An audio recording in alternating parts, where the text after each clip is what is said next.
yang perlu saya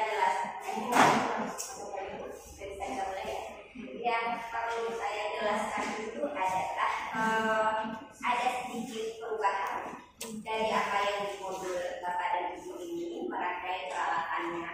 Karena kalau kita perhatikannya di modul itu ada kesulitan kita untuk merangkainya karena butuh ini statif atau tiangnya, kemudian ini bantalannya Bapak dan Ibu. Ini yang kita coba rangkai seperti gambar pada halaman 412 dan 413. Tetapi Bapak dan Ibu tidak usah serumit itu, cukup tiang ini, kemudian nanti dipasang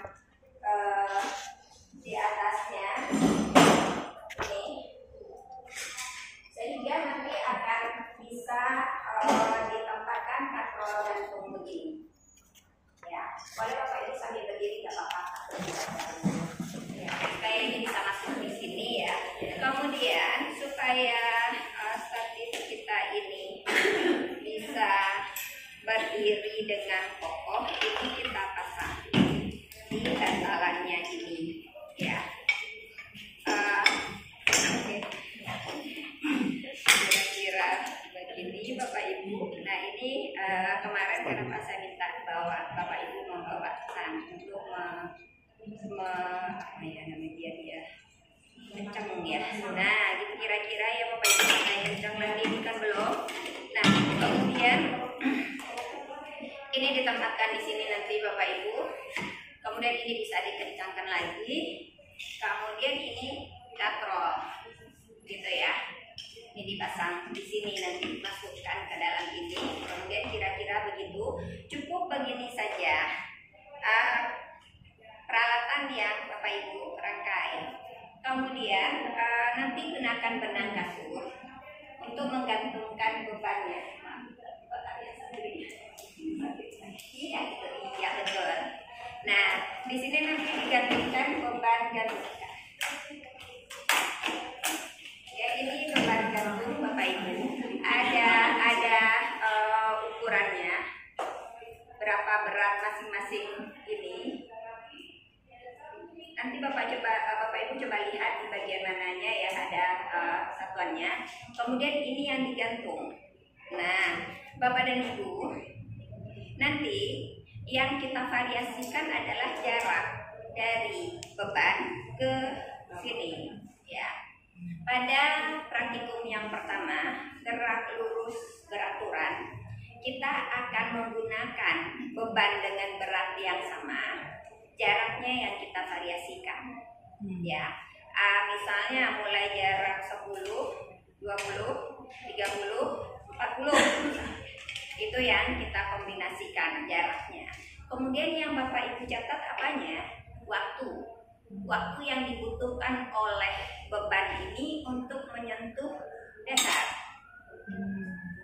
Nah, kira-kira itu untuk gerak lurus beraturan. Jadi bebannya misalnya kita pakai 50, kalau saya tidak salah 50 gram misalnya. Oke, jadi berat bebannya tetap atau sama. Jarak yang Bapak Ibu variasikan 5 variasi deh, misalnya 10, 15, 20, 25, 30 misalnya, ya. Yang dicatat adalah berapa lama waktu yang dibutuhkan oleh beban ini untuk sampai di bawah nyentuh dasar ini, ya. Waktu. Setiap perlakuan Bapak Ibu lakukan pengulangan sebanyak 5 kali.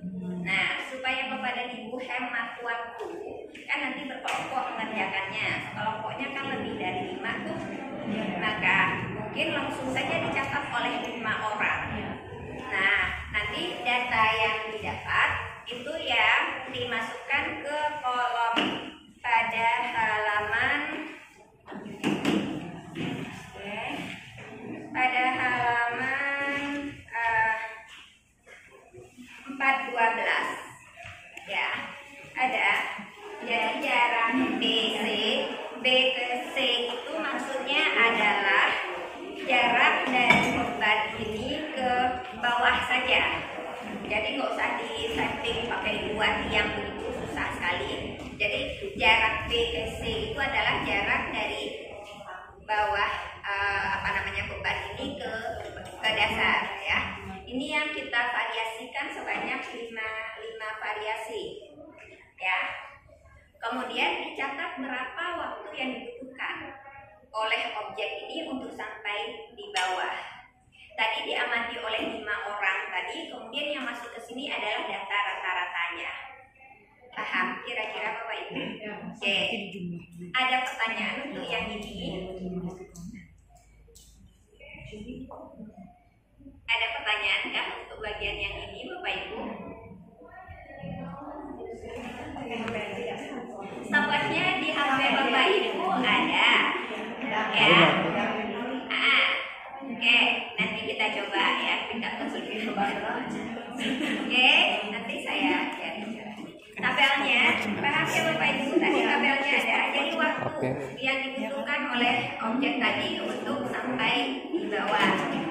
Nah, harus hati-hati Bapak dan Ibu mengukur. Misalnya kita maunya jaraknya pertama 10 cm, berarti jarak ini ke sini ya 10 ya. Oke, kan nanti digantungnya pakai benang gantung ya. Oke, paham? Paham untuk yang ini? Baik. Berikutnya adalah untuk gerak lurus berubah beraturan. Nah, untuk gerak lurus berubah beraturan kita variasikan ya jarak dan beban yang diukur. Jadi untuk nomor 1 ke bawah, perhatikan modulnya aja Bapak Ibu. 1 ke bawah ini bebannya, ya. Bebannya, misalnya beban 50, beban 100, 150, 200, 250. Bawah ya beban. Ke samping kolomnya adalah jarak. Jadi tolong diubah. Jarak tadi kita mulai misalnya 10 cm, 15 cm, 20, 25. Ya. Nah, yang dicatat apa untuk mengisi kolomnya? Waktu. Jadi tolong diperbaiki ini modulnya. Ke samping, paham? Ke samping adalah jarak, ke bawah adalah beban, kemudian isi per kolomnya itu adalah waktu yang dibutuhkan. Misalnya tadi beban 50 gram, jarak 10 cm, waktunya berapa? 20, 15 berapa ke situ ya. Kemudian kita coba ganti bebannya jadi 100 misalnya. Nah, jarak 10 cm berapa waktu yang dibutuhkan oleh beban itu untuk jatuh? Begitu seterusnya. Paham ya kira-kira Bapak dan Ibu? Untuk aktivitas yang pertama kita hanya memvariasikan jaraknya, sedangkan untuk GLBB kita variasikan jarak, variasikan juga bebannya. Paham ya Bapak Ibu? Itu dulu kita kerjakan, nanti untuk gelombang saya jelaskan berikutnya. Ya, silakan mejanya dipasang lagi, mungkin bisa dibuat jadi 3 meja.